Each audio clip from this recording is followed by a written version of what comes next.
Bonjour à tous et bienvenue dans cette nouvelle vidéo. Donc pour ceux qui ne me connaissent pas, je suis Christelle, je suis une tricoteuse du nord-est de la France, plus précisément dans le sud de l'Alsace, et je suis la personne qui se cache derrière le podcast d'Émaillez-moi, donc chaîne sur laquelle vous êtes aujourd'hui. Aujourd'hui, je vous emmène dans un épisode qui s'intitule Dans les coulisses. Donc, pour ceux qui sont habitués de la chaîne, vous avez 3 types de vidéos sur ma chaîne. Des vidéos classiques de podcast où je vous présente l'avancée de mes encours, les projets terminés et tout ça et tout ça. Un deuxième type de vidéo qui s'appelle Instant Culture, sur lequel je reviens sur des points descriptifs de la laine, de certaines techniques, de voilà tout ce qui tourne autour de la culture de la laine, donc, voilà ce qui est derrière. Et le troisième type de vidéo, comme celle que vous allez avoir aujourd'hui, qui s'intitule Dans les coulisses. Et là, je vous emmène voir soit l'envers du décor de certaines activités, soit, comme aujourd'hui, je vous emmène visiter un salon. Pour celles et ceux qui n'ont pas pu y aller, je vous emmène à Laine à l'Est.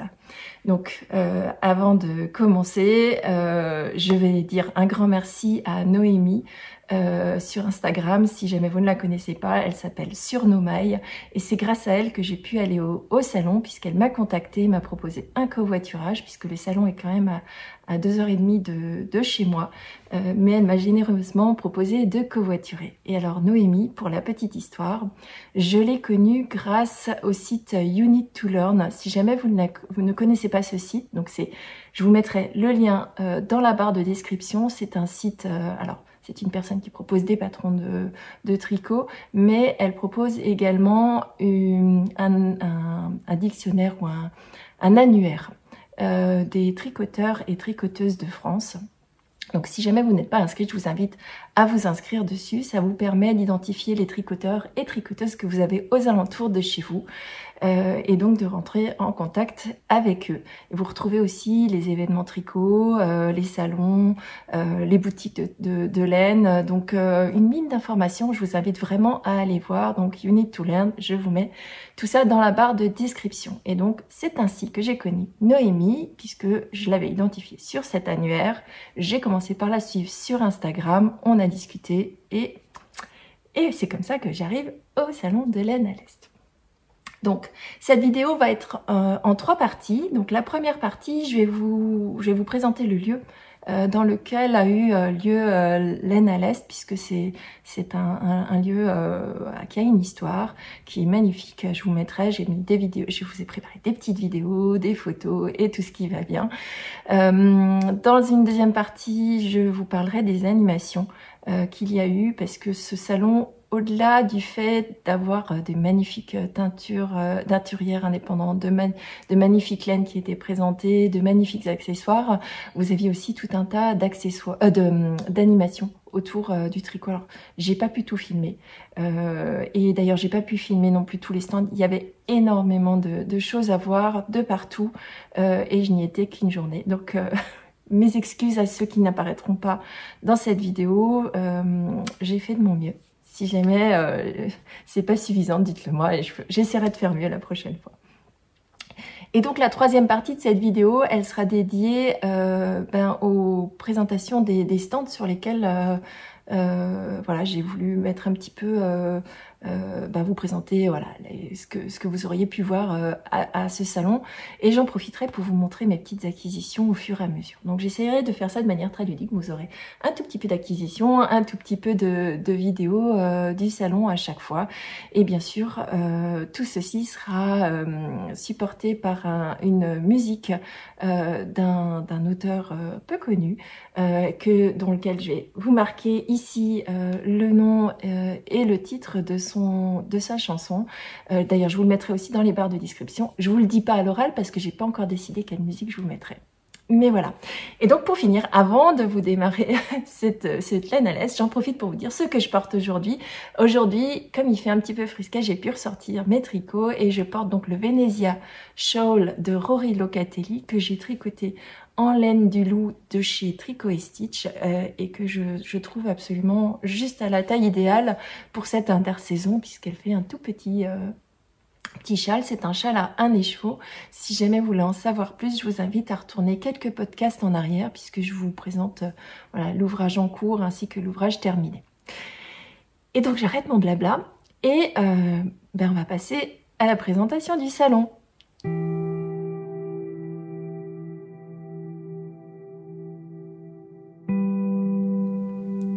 Alors, le salon Laine à l'Est a eu lieu à Corgolloin. Alors, Corgolloin, je suis sûre que vous ne savez pas où c'est. En fait, c'est une petite commune qui est située entre Beaune et Dijon, donc dans le nord-est de la France.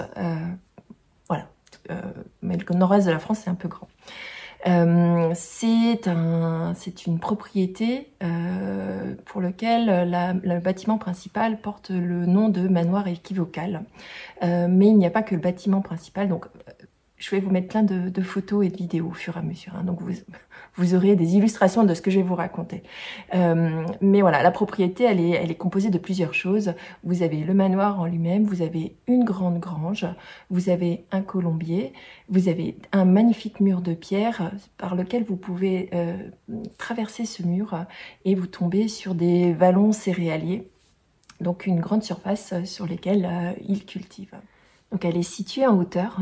Et vous avez une vue vraiment panoramique sur le vignoble de Bourgogne, ce qui est absolument magnifique. Et par temps clair, vous pouvez voir jusqu'au Mont Blanc. Alors, cette propriété, elle a été... les propriétaires étaient Gigogne de Salins et Nicolas Roblin. Alors, j'ai noté les noms parce que je ne les connais pas par cœur. Il faut savoir que ces deux personnes, c'était aussi les fondateurs des Hospices de Beaune. Voilà, les Hospices de Beaune, tout le monde connaît. Depuis 6 générations, le manoir équivocal, il est la propriété de la famille Sénard, S-E-N-A-R-D.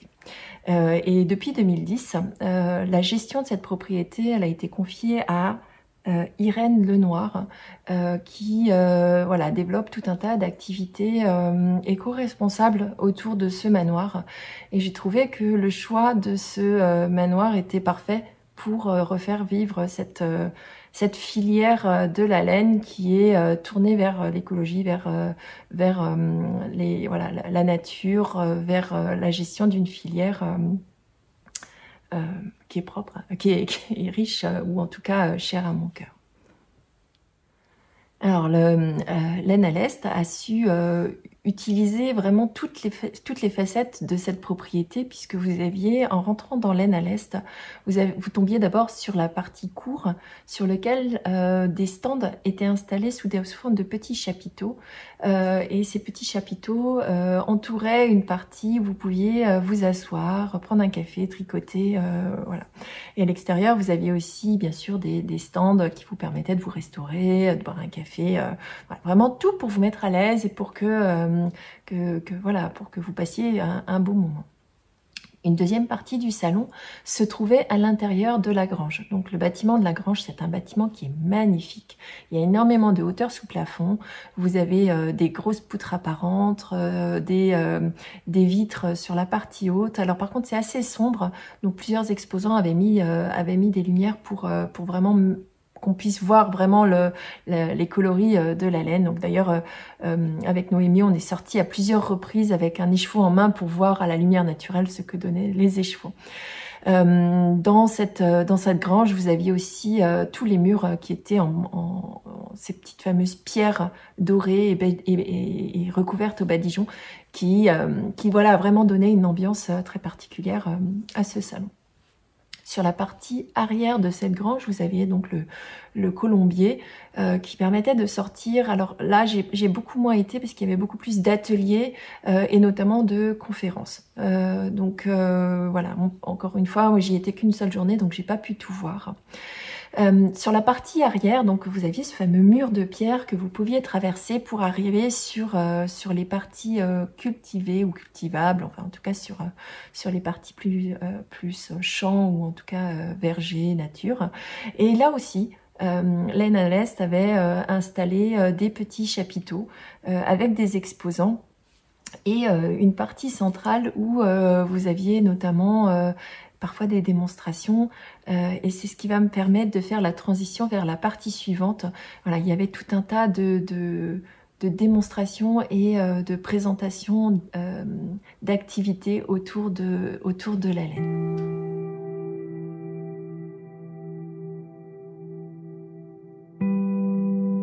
Alors, l'une des premières activités sur lesquelles on est tombé, et alors c'était vraiment par pur hasard parce qu'on n'avait pas été prévenu, c'est sur l'arrière de ce bâtiment où effectivement entre les chapiteaux, enfin les petits chapiteaux ou les petites tentes qui abritaient les exposants, il y avait une grande espace d'herbe et on s'est retrouvé tout à coup nez à nez avec une petite dizaine de moutons qui se promenaient par là et je me suis dit oh là, ils se sont échappés et en fait non pas du tout, c'était une démonstration de chien de troupeau.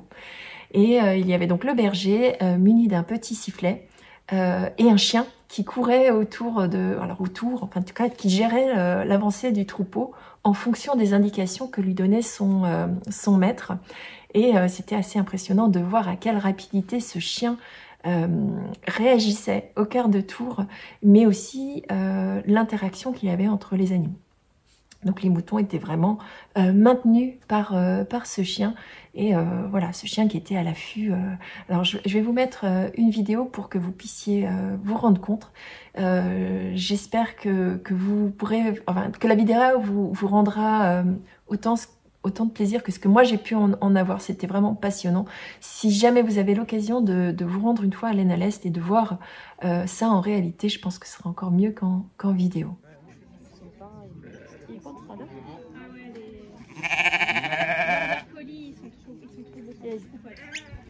Ils adorent ça en fait. C'est vraiment un jeu. Besoin, ils ont besoin de faire ça. Tu bouges, je te mords.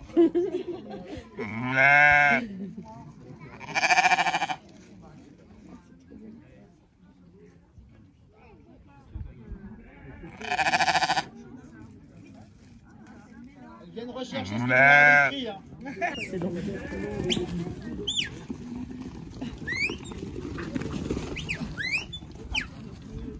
Et en fait, c'est le bruit du sifflet qui vient de nous aider. Ouais, c'est fou, hein.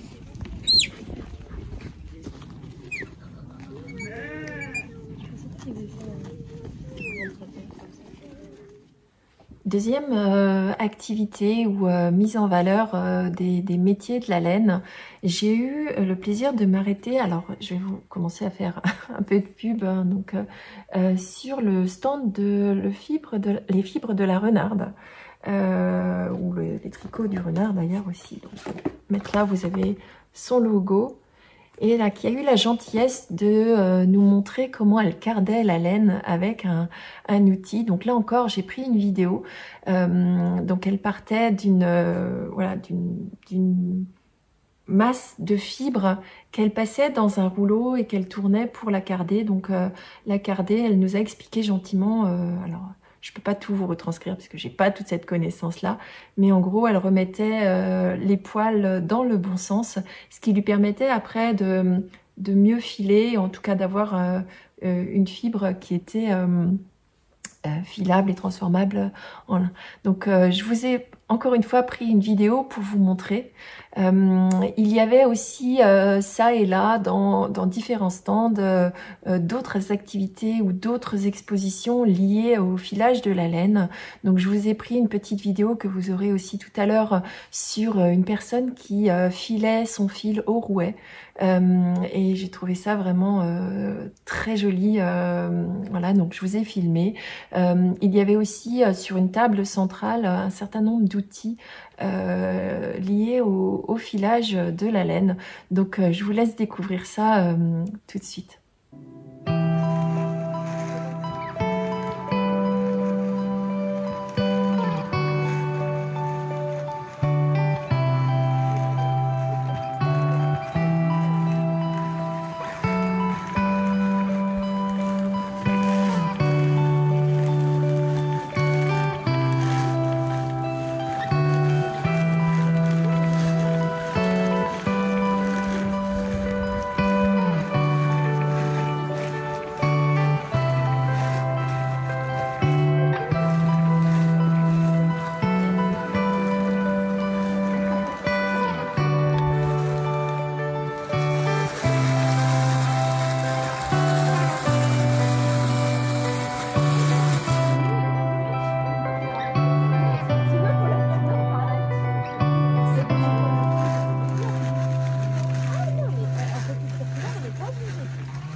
dernière activité que j'ai découvert à Laine à l'Est et que j'ai envie de vous montrer dans cette vidéo, c'était de la sculpture de moutons. Et alors là, c'était... Alors, j'ai pas beaucoup d'images, mais pour vous décrire, il s'agissait d'une structure métallique qui représentait un mouton. Et selon vos envies, alors nous, on n'avait pas suffisamment de temps, mais selon vos envies, vous pouviez venir vous installer et recouvrir cette structure métallique de fibres ou de laine de mouton et venir la piquer pour créer une sculpture collective d'un mouton. Et j'ai trouvé ça une excellente idée. Et franchement, il y avait énormément d'ateliers comme ça. Il y avait des ateliers de teinture. On a entendu marteler dans la journée des gens qui tapaient avec des marteaux. Je vous invite vraiment à vous rendre à Laine à l'Est. Je sais qu'il y avait 12 ateliers payants, mais il y avait aussi énormément d'animations et de choses supplémentaires qui arrivaient tout au fil de la journée. Et alors, ce que je trouvais génial, c'est qu'au milieu de cette fameuse grange, une personne de Laine à l'Est venait avec son... alors, je sais même plus comment ça s'appelle, son microphone, son parlophone, j'en sais rien. Et alors, elle nous faisait les annonces comme ça au milieu du hall.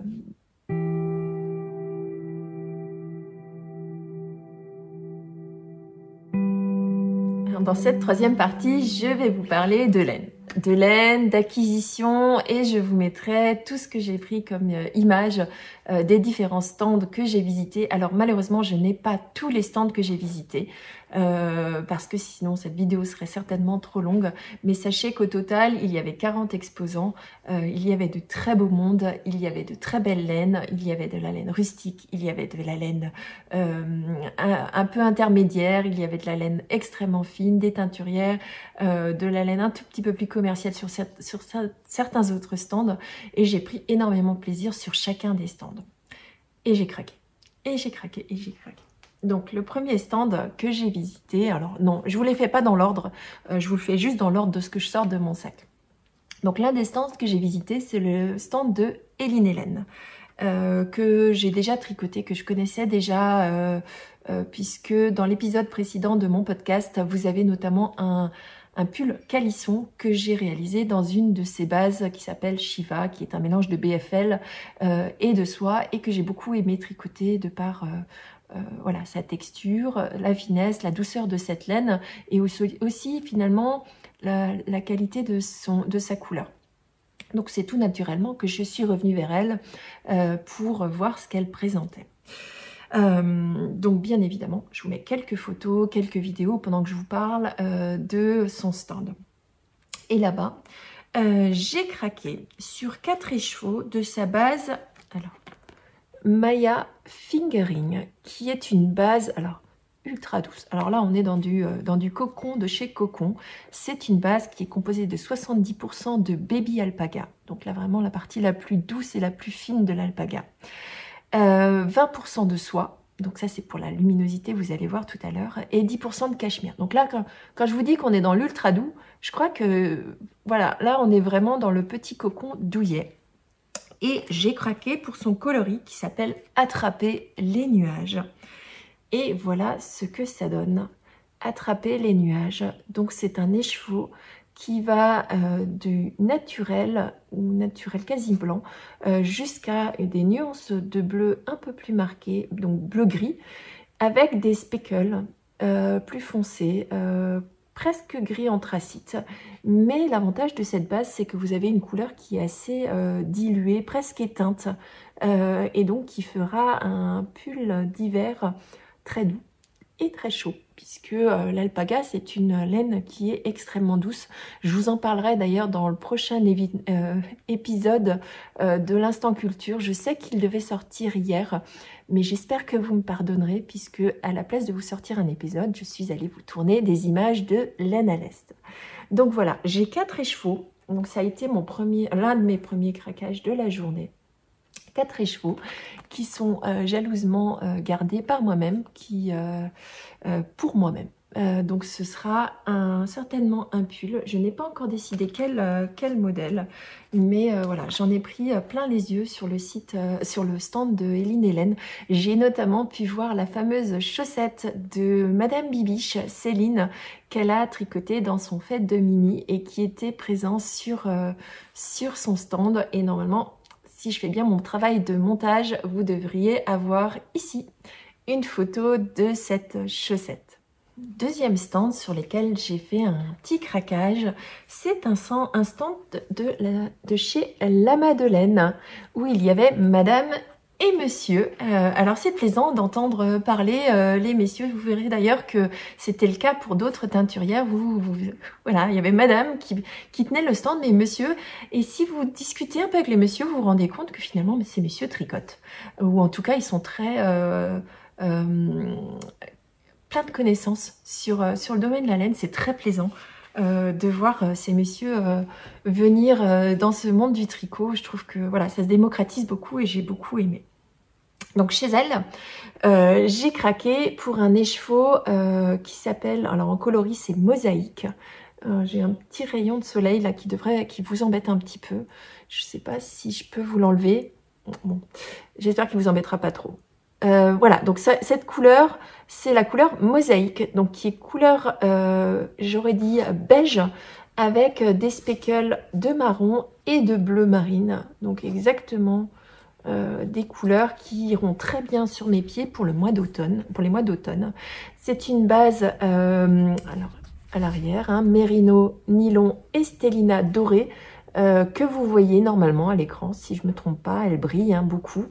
Donc on a 75% de mérino, 20% de nylon et 5% de stellina. C'est une fingering, donc une fingering parfaite pour les chaussettes, puisqu'elle a du nylon dedans. Donc celle-ci finira dans une paire de chaussettes, je ne sais pas encore laquelle, peut-être bien dans un de mes futurs designs, à voir. Alors j'espère que vous m'en voudrez pas, j'ai dû vous changer de place parce que vraiment ce soleil il venait vous envahir et vous n'auriez plus rien vu du tout. Donc c'est pas le décor tout à fait comme d'habitude, mais j'espère que vous aurez une lumière qui vous permettra de bien voir les couleurs. Donc stand suivant, je me suis arrêtée sur le stand de l'atelier teinture. Alors atelier teinture pour moi c'était la grande découverte de ce salon, j'ai beaucoup aimé. J'avais encore jamais tricoté de laine de chez elle, mais alors là je suis vraiment tombée sur le charme d'énormément de ses coloris, mais aussi sur la personne en elle-même. Donc elle est très douce, très gentille, très ouverte, beaucoup dans la communication. Et encore une fois, elle était venue avec Monsieur, alors qui lui était vraiment un fou passionné de tricot, qui voilà, qui vraiment nous a beaucoup touché. D'ailleurs, on est revenu plusieurs fois sur le stand au fur et à mesure. C'est d'ailleurs là-bas que j'ai craqué sur le plus grand nombre des chevaux, puisque j'en ai acheté 5 au total. Donc le premier d'entre eux, c'est une mérino. Et alors celle-ci a une histoire.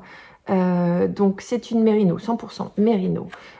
Dans sa gamme, donc quand elle est 100% mérino, elle appelle ça une gamme pure. Donc pure fingering, 400 mètres pour 100 grammes. Le coloris ici c'est fauve, donc c'est un gris anthracite sur lequel vous avez des petites nuances, enfin du moins pas nuances, des touches de orange. J'ai absolument aucune idée de la façon dont ça va se tricoter, je suis extrêmement curieuse. Et alors cet écheveau, il vient d'une demande spécifique de mon mari. Alors je ne sais pas si vous c'est le cas, mais en tout cas moi c'est le cas. Quand mon mari me donne des consignes, il faut toujours que je me gratte le cerveau pour savoir mais qu'est-ce qu'il veut réellement. Et donc là, quand je préparais ma visite à laine à l'Est, monsieur me dit « J'aimerais beaucoup un pull métal foncé rouillé. Oh » métal foncé rouillé, donc en gros un gris anthracite avec du bronze ou du orange, enfin en tout cas c'est comme ça que je l'ai compris. Et donc j'ai pas osé venir ramener une quantité pull complète, je me suis dit je prends un écheveau et je vais lui montrer. Et donc voilà ce que j'ai moi trouvé qui pourrait être le plus rapprochant d'un métal foncé rouillé. À voir maintenant si monsieur est satisfait du résultat tricoté, parce que quand je lui ai montré les chevaux, bien sûr, comme d'habitude, il m'a dit mais je me rends pas compte. Alors c'est vrai que c'est toujours difficile quand vous achetez un écheveau, que vous le mettez en cake et que vous le tricotez, parfois le rendu est complètement différent, mais c'est aussi ça la beauté du tricot. Sur ce même stand, j'ai craqué sur un coloris qui est totalement en dehors de ma zone de contrôle, de ma zone de confort. Moi, j'ai l'habitude de tricoter des gris, des bleus, des roses, des nuances assez douces, mais jamais, au grand jamais, je suis allée dans les verts. Et je suis tombée là sous le charme d'un vert de chez elle. Donc là encore, il s'agit d'une base pure fingering et son coloris s'appelle vert impérial. Et alors ce vert foncé, intense, alors vous le voyez peut-être un tout petit peu plus foncé qu'il n'est en réalité, mais je suis vraiment tombée sous le charme. Et en tant que blonde, je me dis que finalement le vert il devrait bien coller. Voilà, donc ce vert, je l'ai destiné à un gilet dont je ne connais absolument pas encore le modèle, mais ce sera encore une fois un gilet pour moi. Il faut dire que je crois que j'ai été un peu influencée par Céline, encore une fois, de Madame Bibiche, qui a fait un très joli gilet dans une couleur brocéliande, il me semble, de chez Hélène Hélène, qui n'était pas sur... Enfin, du moins que je n'ai pas vu, ou du moins qui ne m'a pas sauté aux yeux. Certainement qu'il y était, mais voilà, moi je suis tombée sous le charme de ce coloris, un vert intense avec quelques petites nuances, exactement ce que j'aime, voilà, des petits détails, une couleur semi-solide. Donc quand on dit semi-solide, c'est un faux uni en fait en français, voilà, avec des petites nuances. Et j'en ai encore une fois 4 écheveaux qui devraient me permettre de faire certainement un gilet et un accessoire assorti à suivre. Mon dernier achat laineux, je l'ai réalisé chez Tricot & Stitch. Alors, j'ai été absolument ravie de rencontrer Christelle. Quand une Christelle rencontre une Christelle, ça c'était la petite blague pourrie. Mais voilà, j'étais ravie de rencontrer Christelle parce que c'est vraiment une très très belle personne. Alors pour moi, quand je l'ai vue, j'ai d'abord été très surprise parce que quand on la voit sur ses podcasts, Christelle, on l'imagine petite, fragile, et en fait elle est très très grande, et d'ailleurs je lui ai dit, ça a été la grosse surprise, oh, mais t'es immense. Et bon, ça l'a bien fait rire, je suis passée pour quelqu'un de ridicule, mais c'est pas très grave. Alors ce que j'ai aimé chez Christelle, alors bien sûr je vous mettrai des vidéos de son stand, de ses laines et tout ça, mais en fait j'ai aimé beaucoup sa personnalité, la façon dont elle parle de ses teintures. Donc moi elle m'a mis sous le charme de voilà, comment elle expérimente, les résultats qu'elle peut obtenir. Elle nous a partagé aussi le nombre de fois où elle s'est plantée. Et comment lorsqu'elle loupe une teinture, parfois ça peut faire une merveille, au point où finalement j'ai acheté une de ces fameuses merveilles qu'elle considère comme un écheveau qu'elle ne pourra jamais reproduire parce qu'elle ne sait pas ce qui s'est passé, mais ça donne parfois certaines merveilles. Donc voilà, j'ai beaucoup aimé, son stand était très garni, on y retrouvait tous les coloris de l'almanach de la tricoteuse, beaucoup de sensibilité dans ses choix de couleurs et dans ses alliances de couleurs. En tout cas, voilà, je suis pas déçue, je la suivais beaucoup déjà sur ses podcasts, parce que je trouvais que voilà, sa personnalité me plaisait beaucoup, et en fait la façon dont vous la voyez sur les podcasts, c'est vraiment la façon dont elle est au naturel. Il n'y a pas de personnage, elle est ce que vous voyez chaque lundi. Donc pour ceux qui ne savent pas, Christelle de Tricot & Stitch a un podcast tous les lundis qu'elle sort à 17 h, sauf en période de salon. Donc cette semaine, la semaine prochaine, vous n'en aurez pas. Non, la semaine prochaine, vous n'en aurez pas, mais la semaine suivante, elle reviendra nous parler de ses expériences. Et donc chez elle, j'ai craqué sur deux coloris. Donc le premier, il s'appelle Secret. C'est que j'ai pris en mérino nylon, donc 85% mérino, je recommence, 85 mérino extra fin, 15% de nylon, mérino extra fin, toujours très doux chez Christelle, un travail en semi-solide que j'aime beaucoup sur un vieux rose, très délicat. Donc j'en ai pris 2 écheveaux à l'endroit, c'est beaucoup mieux. Sinon, vous allez lire à l'envers. Et je vais y associer très certainement pour un châle. Hein, alors, mais c'est très certainement, mais on verra par la suite. Et je vais y associer ce fameux écheveau que je suis revenue chercher en fait sur son stand. Elle m'en a parlé le matin, puis le soir, je suis revenue en disant, je le prends. C'est un écheveau, regardez-moi cette merveille. Donc c'est un rose clair sur lequel, alors vous le verrez peut-être plus ici, vous avez énormément de speckles rouge-rose. Et alors elle m'expliquait que c'est un bain d'épuisement. Et les bains d'épuisement, elle ne sait pas forcément ce que ça va donner, puisque c'est un mélange de beaucoup de couleurs, finalement assez claires. Et jamais, au grand jamais, elle n'aurait pensé que ça allait donner ces micro-speckles de rouge. Et je trouve qu'elle l'a nommé de manière très délicate. Elle l'a nommé fleur de cerisier. Donc pour moi, je trouve que c'est vraiment un nom qui lui convient parfaitement. On y voit très bien les fameux sakura, donc les cerisiers du Japon quand ils sont en fleurs et qui ont justement toute cette petite délicatesse qu'on retrouve dans ces coloris japonais. Et donc je vais associer ces trois écheveaux ensemble, certainement pour un châle ou autre chose selon mon humeur du moment et mon inspiration du moment. Mais voilà pour mes acquisitions chez Tricot et Stitch. Alors au-delà des acquisitions laineuses sur ce salon, vous pouviez aussi retrouver tout un tas d'accessoires, donc notamment des boutons, des marqueurs, en l'occurrence moi je suis restée sur les boutons et les marqueurs, ainsi que j'ai investi dans un petit compte-rang. Alors je vous montre d'abord le compte-rang que j'ai trouvé chez la Cavalaine.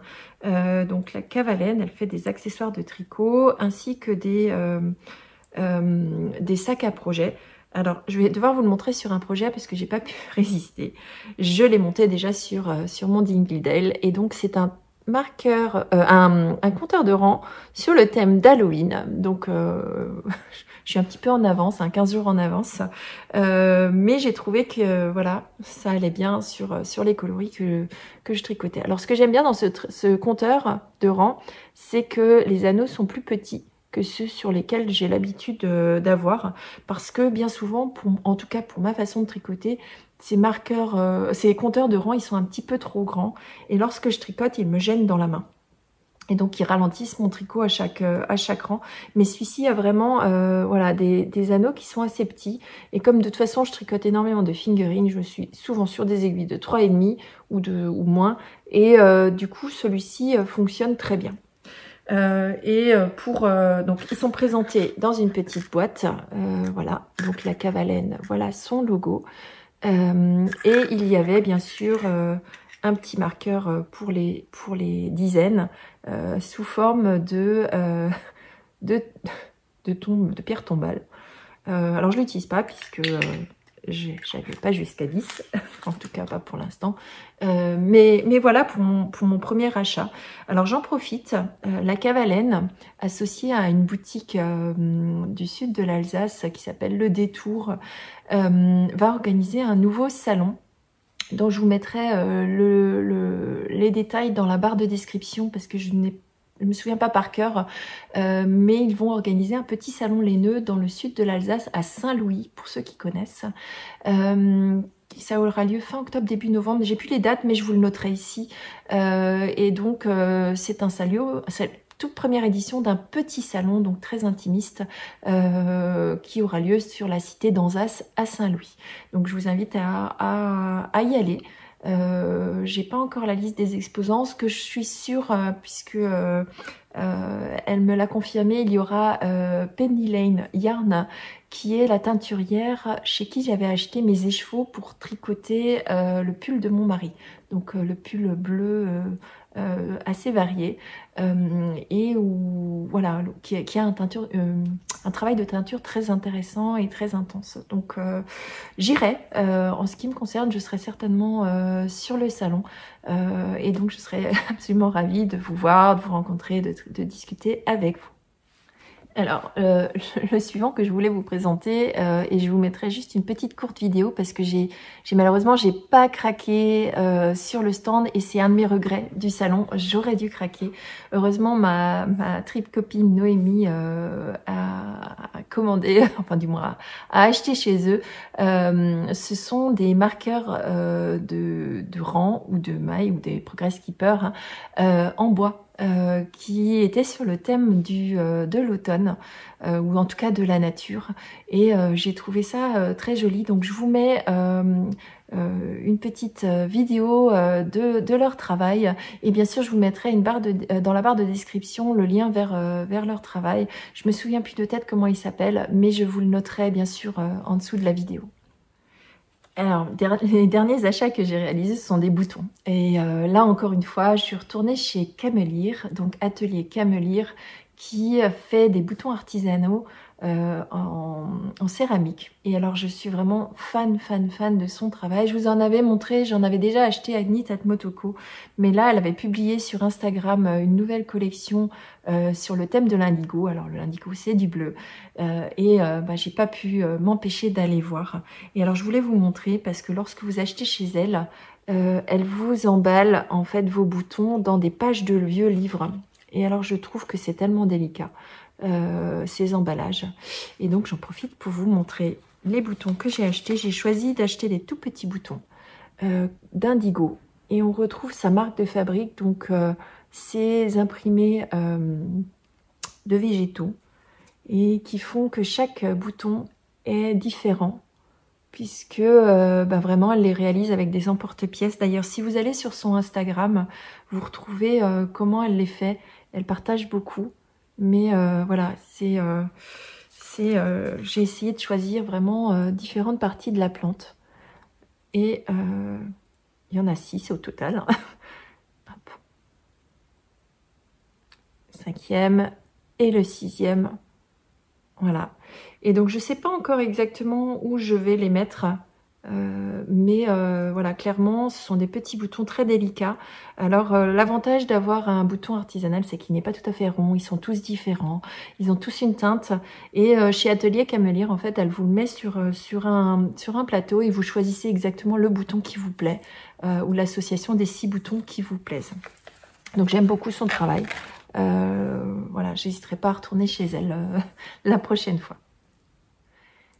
Autre fabricant de boutons, et alors là c'était un petit peu la surprise parce que il me semblait avoir vu effectivement passer sur Instagram la nouvelle, mais l'atelier teinture chez qui j'avais donc acheté les écheveaux de laine a démarré aussi une activité parallèle de création de boutons. Donc ce sont des boutons,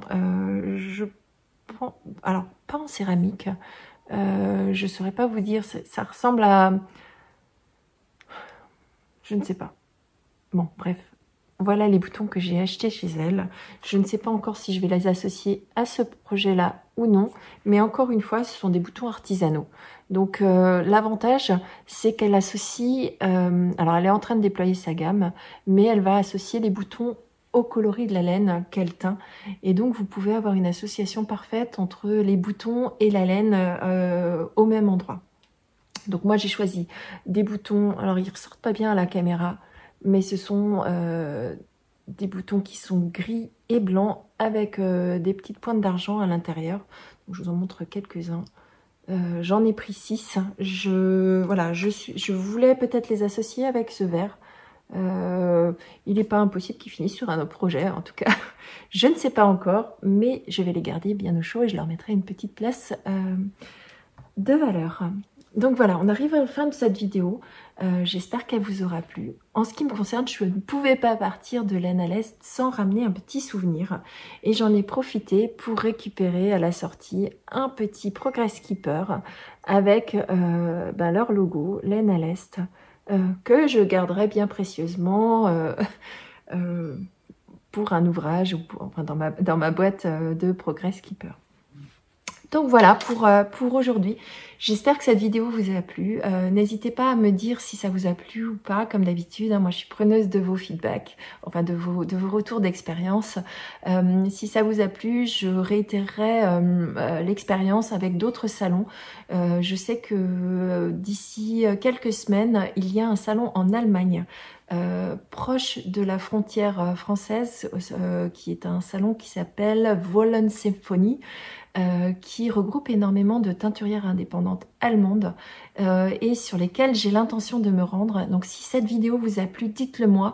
Je vous ferai le même type de reportage, mais cette fois-ci sur ce salon qui est, voilà, qui est peu connu en France. Forcément, c'est côté allemand, mais c'est vraiment juste à la frontière. Hein, c'est 2 km en Allemagne. Et voilà, je pourrais aussi vous faire voilà, d'autres retours. Donc voilà, n'hésitez pas à me dire si ça vous a plu ou pas. Sur ce, je vous souhaite une bonne semaine créative. Je vous retrouve dimanche pour un épisode traditionnel de podcast. J'ai pris énormément de plaisir à vous tourner cette vidéo et je vous souhaite une excellente semaine et je vous dis bisous, bye bye.